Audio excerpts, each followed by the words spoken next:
শান্তিরবাজার মহকুমা শাসকের কার্যালয়ে প্রাকৃতিক দুর্যোগ মোকাবিলার উপর অনুষ্ঠিত হয় এক আলোচনা সভা।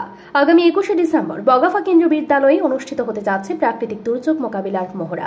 এই মহড়াকে সাফল্যমণ্ডিত করতে শান্তিরবাজার মহকুমার বিভিন্ন লাইন ডিপার্টমেন্টের আধিকারিকদের নিয়ে মহকুমা শাসকের কার্যালয়ে কনফারেন্স হলে অনুষ্ঠিত হয় এক আলোচনা সভা।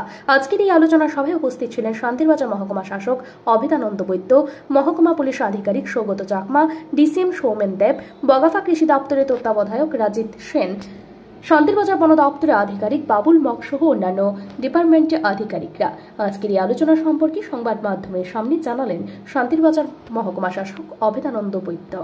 প্রথম কথা হলো যে কোন কোন লাইন ডিপার্টমেন্টে কি কাজ, এটা একটা মহড়া, এটা মক এক্সারসাইজ। সব লাইন ডিপার্টমেন্টের কাজগুলো আর একটু ঝালিয়ে নেওয়া।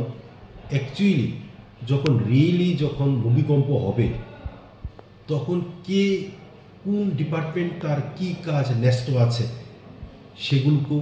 সেগুলোকে ভালোভাবে বুঝিয়ে দেওয়া। এছাড়াও এখানে যারা ইনসিডেন্ট এরিয়া আছে আশেপাশে মানুষকেও জানানো যে এভাবে যদি বিপর্যয় হয়, যদি ভূমিকম্প হয়, কীভাবে মোকাবেলা করা। Report FM24।